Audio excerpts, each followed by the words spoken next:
देखिए, आजमगढ़ की जनता day one से मन बना चुकी थी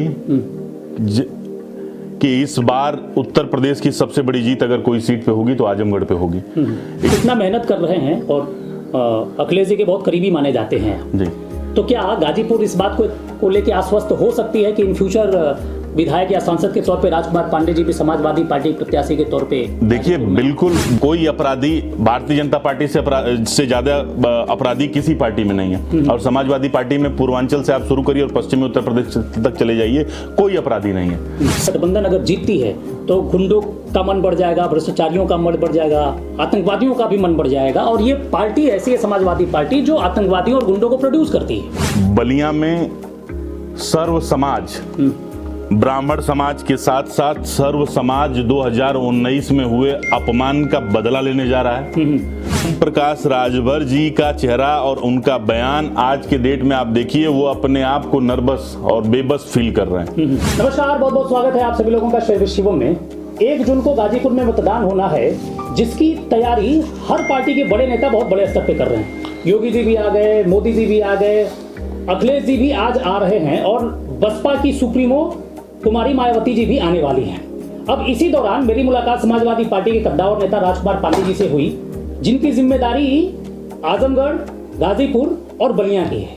ये समाजवादी पार्टी के जो राष्ट्रीय अध्यक्ष हैं अखिलेश यादव जी के बहुत करीबी माने जाते हैं और इस क्षेत्र में लोगों के ऊपर इनकी एक अच्छी पकड़ और एक बहुत अच्छी जान पहचान लोगों के बीच में है। मैं बात कर रहा हूँ राजकुमार पांडे जी की। नमस्कार। बहुत बहुत जी नमस्कार। आजमगढ़ का चुनाव खत्म हो चुका है जी।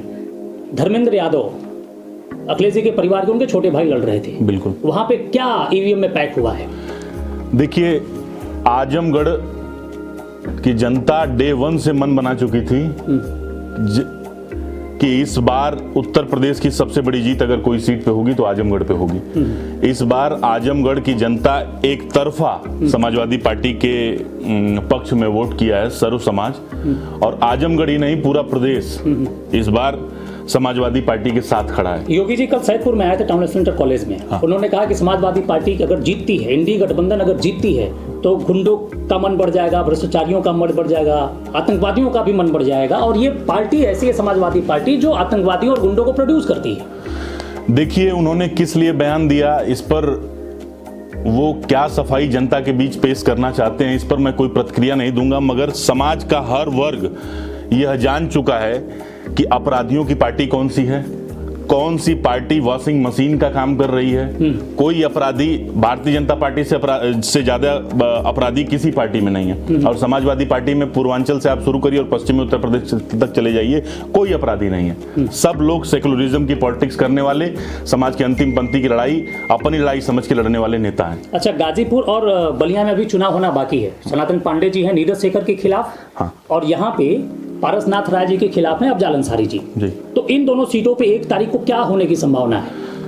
ये दोनों सीटें समाजवादी पार्टी के पक्ष में आएंगी, चाहे वो सनातन पांडे जी की सीट हो। बलिया में सर्व समाज, ब्राह्मण समाज के साथ साथ सर्व समाज 2019 में हुए अपमान का बदला लेने जा रहा है।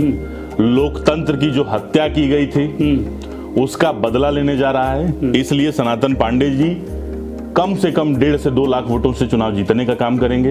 वहीं अगर आप गाजीपुर की बात करें तो गाजीपुर 2022 के चुनाव में अगर आप देखेंगे तो हम 25-30 हजार वोटों से सैदपुर की विधानसभा जीते थे। वैसे ही जंगीपुर की जीत हुई थी, हमारे बड़े मार्जिन से हम लोग जीते थे चुनाव। अगर उस फॉर्मूले से भी आप देखें तो हम लोग 1.5 लाख वोट से अच्छा गाजीपुर की सीट भी जीतने जा रहे हैं। 2019 का जो चुनाव हुआ था और अफजाल अंसारी जी जीते थे मनोज सिन्हा जी के खिलाफ। हाँ। तो ये बात आई थी कि ये समाजवादी पार्टी और बहुजन समाज पार्टी के गठबंधन की वजह से ये सीट निकली है। जी। जबकि मनोज सिन्हा 2014 से 1.5 लाख वोट ज्यादा पाए थे, उसके बाद भी वो हारे थे। मैं आपकी बात से सहमत होते हुए अपनी बात कह रहा हूं। 2019 के हालात कुछ और थे।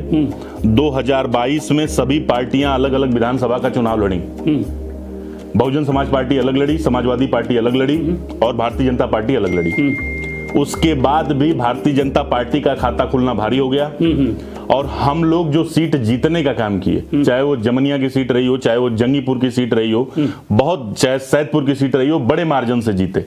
तो अगर उस हिसाब से देखा जाए तो 2022 में ही हमारे 1.5-2 लाख वोट जो है ज्यादा हम लोगों के साथ थे। 2022 में आपका गठबंधन था सुभाषपा के ओम प्रकाश राजभर जी के साथ, और उनका ये कहना है कि अखिलेश यादव पश्चिमी उत्तर प्रदेश तो हार चुके थे, पश्चिमी उत्तर प्रदेश में उनकी इज्जत नहीं बची, हम तो ले दे के इधर उनकी इज्जत बचा है, जब से वो बीजेपी में गए, ये बोल रहे हैं। ओम प्रकाश राजभर जी का चेहरा और उनका बयान आज के डेट में आप देखिए, वो अपने आप को नर्वस और बेबस फील कर रहे हैं, क्योंकि राजभर समाज इस बार उनको सबक सिखाने जा रहा है और पूरा का पूरा राजभर समाज एक तरफा समाजवादी पार्टी को वोट करने जा रहा है। अच्छा, आपके प्रत्याशी अफजाल अंसारी जी बार बार इस बात को प्रमोट करते हैं कि ब्रिगेडियर उस्मान के घराने के हैं वो, जबकि कल ही योगी जी ने टाउन इंटर कॉलेज में ये बोला कि ये केवल सिंपैथी क्रिएट करते हैं, ब्रिगेडियर उस्मान के घराने के ये नहीं है। देखिए, कोई संबंध नहीं है उस घराने से।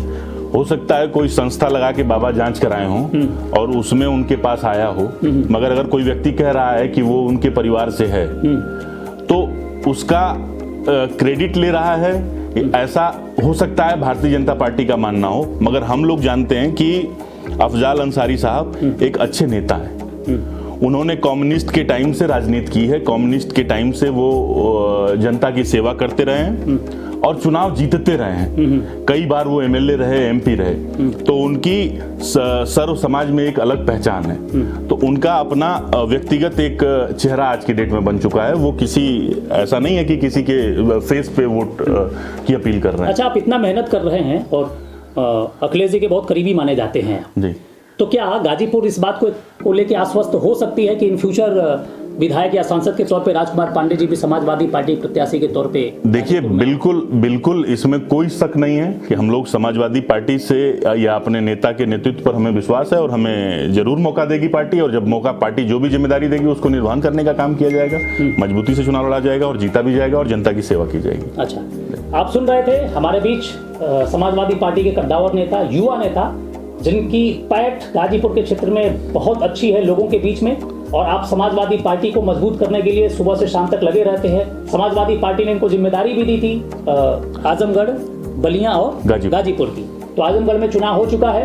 अब देखना यह है कि 1 जून को ईवीएम में जब फाइनल रिपोर्टिंग होगी, पैक होगा, तो कौन प्रत्याशी, किस प्रत्याशी के ऊपर सबसे ज्यादा लोगों का मत गिरा रहेगा। आप सुन रहे थे राजकुमार पांडे जी को, बहुत बहुत धन्यवाद। बहुत बहुत धन्यवाद आपका भी।